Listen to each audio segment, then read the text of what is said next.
হেই আসসালামু আলাইকুম গাইস, কেমন আছেন আপনারা? আশা করি ভালো আছেন। আজকে নিয়ে আসলাম আপনাদের জন্য নতুন একটা রোস্টিং ভিডিও। আজকে যাকে রোস্ট করবো সে একটা মেয়ে এবং একটা টিকটকার প্রতিবন্ধী। স্টাইলটাও আমার আর প্রবলেম। এটা হচ্ছে সিরাজগঞ্জে এক ক্রেঞ্জ টিকটকার। এর মেয়েটার নাম আমি জানি না সঠিক, আর কোনো টিকটকের নাম জানার আমার কোনো প্রয়োজনও নাই। কথা ভাই ওইটা না, আমি প্রথমে ভাবছিলাম যে আমি রোস্টিং ভিডিও অনেক কম করব, ধরতে গেলে অনেকই কম করব, বাট কিছু কিছু টিকটক সাবস্ক্রাইবার মেয়েদের বা কিছু কন্টেন্ট ক্রিয়েটরদের যারা টিকটক করে তাদের কিছু ভিডিও দেখলে মনে হয় না ভাই কিছু কইলাম না, মুখ দিয়ে এখন শুধু গালি বের হতে চাচ্ছে, অন্য কিছু বের হতে যাচ্ছে না। I can't fucking compete! I just can't fucking compete! Recently তার একটা ভিডিও দেখি আমি টিকটকে মুড়ি খুঁজতে খুঁজতে তার ভিডিওটা আমার সামনে আসে। তার মেয়েটার পিছনে ছিল মসজিদকে সামনে রেখে একটা ব্যাকগ্রাউন্ড মিউজিক লাগিয়ে সেখানে নাচতেছে।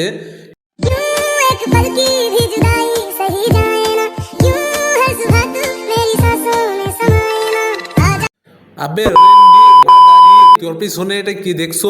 পিছনে তোর মসজিদ রয়েছে, তুই মসজিদের পিছনে রাইখে কেমনে একটা গানে নাচতে পারলি? পতিতালয় থেকে চলে এসেছে। পতিতালয়ে তাদের কোনো কাস্টমার হচ্ছিল না, তাই টিকটকে নেমেছে যাতে তাদের কাস্টমারটা বাড়ে। কারো বাবা মা ফ্যামিলি নিয়ে কোনো বাজে কথা বলা উচিত না, কিন্তু এর জন্য আমি একটা কথা বলতে চাই, তার বাবা যদি সেদিনকে উন্নত মানের কোনো কন্ডম ইউজ করতো তাহলে আজকে এই দিনটা দেখতে হতো না। Relax and take notes while I take totes. आता है गुस्सा मुझे प्यार से मैं लुट गया मान के दिल का। আরে দাঁড়াও, এই কলেজটা আমি চিনি, কই জানি দেখছি। এই কলেজটা সম্ভবত বেলকুচি মহিলা কলেজ। এই কলেজকে আমরা বলি হচ্ছে বিধবা কলেজ।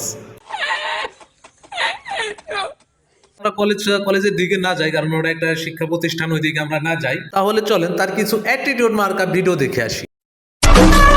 লাইফটা আমার, স্টাইলটাও আমার আর প্রবলেম সারা দুনিয়ার।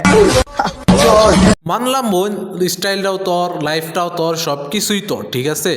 এখানে এসে তুই যে ছ্যাপলামি করতেছিস, চুতিয়াগিরি করতেছিস, ঠিক আছে। এখন তুই যদি পতিতালয়ের কাজ এখানে এসে শুরু করে দেস তাহলে পাবলিকের তো প্রবলেম হবেই, সবার তো প্রবলেম হবেই। भाई यहाँ पे क्या हो रहा है? भाई यहाँ पे क्या हो रहा है? এইসব জনগণকে নিয়ে আর কোনো কথাই বলবো না, আর কোনো ভিডিও বাড়াবোই না। আজকে এখানে শেষ করে দিচ্ছি এই জনগণকে নিয়ে ভিডিও। সো সবাই ভালো থাকবেন, সুস্থ থাকবেন।